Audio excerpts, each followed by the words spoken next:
мұсылман мен мұсылманның арасындағы жағдайға келетін болсақ, біз кейде мысалы бір-бірімізді ауыр сөз айтып ренжітіп қоятын сәттеріміз болады. Сосын оны бір қатты көңілімізге де алмаймыз біз. Өйткені бізден андай нәрсе бар, құрметті жамағат. Алданып ұрысып атқан кезде Алла тағаланы өз жағыңызға алып алғансыз. Содан оп-оңай ұрысасыз. Bir мысал, İmam Ahmad'ın hadisinde келген Холид ибн Валид айтады. Аммар ибн Ясир мен Холид ибн Валидті білеміз бәріміз. Холид айтады, Аммар екеуміздің арамызда бір сөз болып қалды дейді.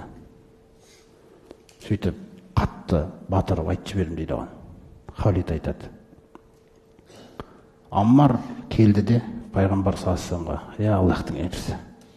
Холид қатты батырып сөйлеп жіберді маған дейді. Мына нәрсеге назар аударыңыздар.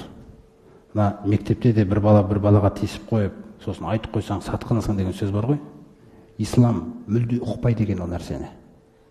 Исламда жетекшісінің алдына барып айтылу керек екен ол. Әйтпесе, анау адам өзгермейді, түзелмейді ешқашан. Болды. Сосын айтып қойсаң, сен жаңағы сатқынсың, ана стукаш деген сөздер, ол жоқ ол исламда. Ол анау жаугершілік замандағы сатқынды айтпаса, бұл сөздер жоқ. Егер бұл нәрселерді осылай ұстай берсе, көрдіңіз бе шайтан қалай кіргізіп қойған? Ана бұзықтық жалғаса беру үшін айтпау керексің да. Аммар келіп пайғамбарымыз саллаллаху айтып жатыр. Ей Аллахтың елшісі, Халид батырып, қатты тигізіп жіберді маған сөзді дейді да. Ол Аммардың өзіне қарасаңыз, қаншама қиыншылық көріп келе жатқан адам ғой ол. Көз алдында анасын өлтірді мысалы, мүшриктер. Әкесі азаптан көтере алмай өліп кетті мысалы, шейіт болды. Аммардың өзі қаншама қиыншылық көрді.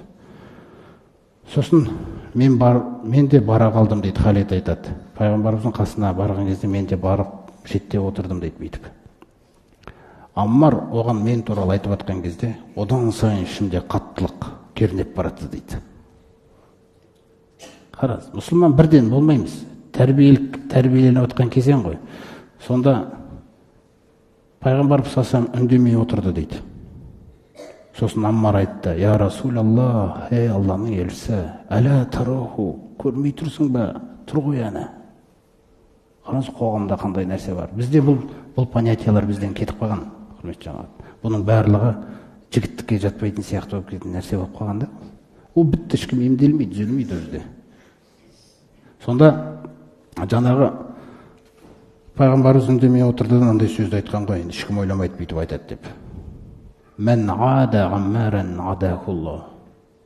Қараңыздар. Кім Аммарға қас болса, Алла оған қас болды дейді. Сөзді қараңыздар. Ва мен абғада Аммаран абғадахулла. Кім Аммарды ренжітсе, қараңыздар, жек көрсе, Алла оны жек көреді дейді. Жаңағы сөзден кейін дейді, тұла бойым өзгерген дейді Халид. Жүгірем дейді кімнің Аммардың артынан. Бір аққан арман тұр дейді. Еш нәрсені ойлап отқан жоқпын дейді жердің бетінде. Аммар ризашылығын білдірсе екен шіркін деп. Содан бардым да Аммар деп кездесіп құшақтап ризашылығын білдірді дейді. Жүрегім тыныштықтап дейді. Имам Ахмадта келген хадис. Біз бір-бірімізге бүйтіп қараймыз ба? Біз бір-бірімізге арзан болсақ, одан кейін бізді кім құрметтейді? Қайтып құрметтелеміз біз? Бір-біріне қымбат болу керексің да.